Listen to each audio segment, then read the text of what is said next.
بسم اللہ الرحمن الرحیم۔ حضرت نوح علیہ السلام کا واقعہ۔ حضرت آدم علیہ السلام کی اولاد دنیا میں خوب بڑھی۔ آہستہ آہستہ یہ خدا کو بھولتے گئے جس نے اسے پیدا کیا تھا اور جو ان کا پالنے والا ہے، اور شیطان کے بہکائے میں آنے لگے جس نے حضرت آدم علیہ السلام کو جنت سے نکلوا دیا تھا۔ شیطان کے بہکائے میں آ کر وہ لوگ بتوں اور آگ سورج وغیرہ کو پوجنے لگے اور ایک خدا کے بجائے مٹی اور پتھر کے بہت سے خدا بنا لیے۔ اپنے ہاتھ سے اپنے خدا بناتے اور پھر ان سے مانگتے، حالانکہ یہ مٹی اور پتھر ان کے لیے کچھ بھی نہ کر سکتے تھے۔ ان کے لیے کیا کرتے؟ اللہ تعالیٰ جو اپنے بندوں سے بڑی محبت رکھتا ہے، اس کو یہ کبھی گوارا نہیں کہ اس کے بندے شیطان کے بہکائے میں آ کر اللہ کے علاوہ کسی اور کی عبادت کرنے لگیں اور اس کی سزا میں مرنے کے بعد دوزخ میں جلیں۔ اللہ پاک نے حضرت نوح علیہ السلام کو اپنا نبی بنا کر بھیجا۔ اس زمانے میں لوگوں کی عمریں بہت بڑی بڑی ہوتی تھیں۔ حضرت نوح علیہ السلام 950 سال تک اپنی قوم میں وعظ کرتے رہے کہ اے لوگو، صرف ایک اللہ کی عبادت کرو اور میرا کہا مانو، وہ تمہارے گناہ معاف کر دے گا۔ لیکن لوگوں نے حضرت نوح علیہ السلام کی باتوں کو نہ مانا اور اپنے کانوں میں انگلیاں دے لیں اور کپڑے اوڑھ لیے تاکہ حضرت نوح علیہ السلام کی آواز کانوں تک نہ پہنچے۔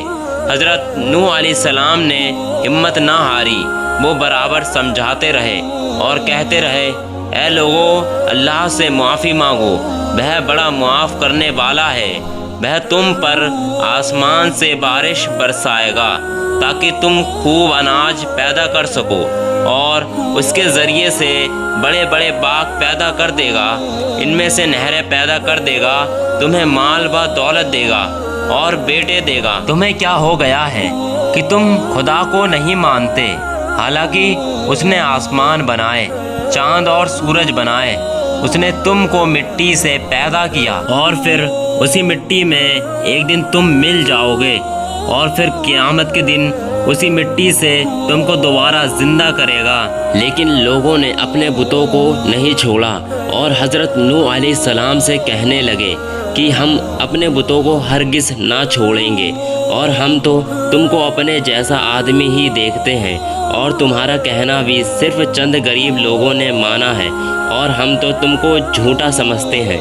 حضرت نوح علیہ السلام نے کہا کہ اے میری قوم، میں تم کو جو نصیحت کرتا ہوں اس کے بدلے میں تم سے کوئی مال و دولت نہیں چاہتا، اور جو غریب آدمی مسلمان ہوئے ہیں اور اللہ پر ایمان لائے ہیں ان کو میں اپنے پاس سے تمہارے کہنے سے نکالوں گا نہیں۔ اگر میں ان کو اپنے پاس سے نکال دوں تو خدا کے عذاب سے مجھے کون بچائے گا؟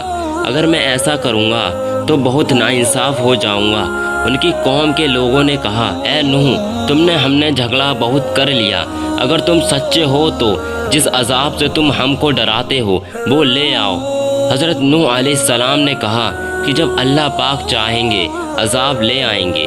اللہ تعالیٰ نے حضرت نوح علیہ السلام کو وحی کے ذریعے سے حکم بھیجا کہ تمہاری قوم میں جو لوگ ایمان لا چکے ہیں ان کے علاوہ اور کوئی ایمان نہ لائے گا، تم غم نہ کرو، ایک کشتی بناؤ۔ حضرت نوح علیہ السلام نے خدا کے حکم کے مطابق کشتی بنانی شروع کی، تو جب ان کی قوم کے سردار ان کے پاس سے گزرتے تو ان کو کشتی بناتے ہوئے دیکھتے تو ان کا مذاق اڑاتے۔ حضرت نوح علیہ السلام ان کے مذاق کے جواب میں کہتے کہ آج مذاق کر لو، کل جب تمہارے اوپر عذاب آئے گا تو اس وقت ہم تمہارا مذاق اڑائیں گے۔ آخر اللہ تعالیٰ کا عذاب اس کے وعدے کے مطابق آیا۔ زمین سے پانی نکلنا شروع ہوا اور آسمان سے بارش آنی شروع ہوئی۔ اللہ تعالیٰ نے حضرت نوح علیہ السلام کو حکم دیا کہ سب جانوروں کا ایک ایک جوڑا کشتی میں سوار کر لو، اور جو لوگ تمہارے اوپر ایمان لائے ہیں یعنی مسلمان ہو گئے ہیں ان کو سوار کر لو۔ حضرت نوح علیہ السلام نے اس کشتی میں سوار ہونے والوں سے کہا کہ اللہ تعالیٰ کا نام لے کر اس کشتی میں سوار ہو جاؤ کہ اس کا چلنا اور ٹھہرنا اسی کے ہاتھ میں ہے۔ اللہ تعالیٰ بڑا بخشنے والا مہربان ہے۔ کشتی ان سب کو لے کر لہروں میں چلنے لگی تو اس وقت حضرت نوح علیہ السلام نے اپنے بیٹے سے کہا، اے بیٹا ہمارے ساتھ سوار ہو جاؤ اور کافروں کے ساتھ مت ہو۔ اس نے کہا، میں کسی پہاڑ پر چڑھ جاؤں گا۔ حضرت نوح علیہ السلام نے کہا کہ آج خدا کے عذاب کے سوائے خدا کے کوئی بچانے والا نہیں۔ اتنے میں دونوں کے درمیان ایک پانی کی لہر اٹھی اور وہ ڈوب گیا۔ پھر خدا تعالیٰ نے زمین کو حکم دیا کہ اپنا پانی نگل جا، اور آسمان کو بھی حکم دیا کہ پانی برسنا بند کر دے، یہاں تک کہ پانی خشک ہو گیا اور تمام کافر دنیا میں ختم کر دیے گئے۔ حضرت نوح علیہ السلام کی کشتی کوہ جودی پر ٹھہری۔ حضرت نوح علیہ السلام نے اپنے پروردگار سے عرض کیا کہ اے میرے رب، میرا بیٹا بھی میرے گھر والوں میں سے ہے اور آپ کا وعدہ سچا ہے۔ یعنی حضرت نوح علیہ السلام کا مطلب تھا کہ اے اللہ تعالیٰ، آپ نے وعدہ فرمایا تھا کہ تیرے گھر والوں کو اس طوفان سے بچا لوں گا، پھر میرا بیٹا کیوں ڈوبا؟ تو خداوند تعالیٰ نے فرمایا کہ اے نوح، تیرا بیٹا تیرے گھر والوں میں سے نہیں تھا کیونکہ اس کے عمل اچھے نہیں تھے۔ میں تجھ کو نصیحت کرتا ہوں کہ ایسی بات نہ کر جو تیرے علم میں نہیں، اس لیے کہ کنعان اللہ کے علم میں ازلی میں کافر تھا اور یہ بات نوح علیہ السلام کے علم میں نہ تھی۔ حضرت نوح علیہ السلام نے اللہ پاک سے توبہ کی اور اپنے کہنے کی معافی چاہی۔ اللہ پاک نے ان کو معاف کر دیا اور حکم دیا کہ اے نوح، ہماری طرف سے سلامتی اور برکتوں کے ساتھ اتر۔ اس کے بعد حضرت نوح علیہ السلام کی امت سے دنیا بسی اور آہستہ آہستہ ان کے بال بچے آباد ہو گئے۔ یہ سب لوگ خدا تعالیٰ کی اطاعت کرتے رہے۔ زمانہ گزرتا گیا اور آہستہ آہستہ شیطان نے پھر بہکانا شروع کر دیا تو یہ لوگ خداوند تعالیٰ کو بھولنے لگے۔ سبق: حضرت نوح علیہ السلام جو اللہ تعالیٰ کے اتنے بڑے پیغمبر تھے، اپنے بیٹوں کو اس کے برے کاموں کی وجہ سے اللہ تعالیٰ کے عذاب سے نہ بچا سکے۔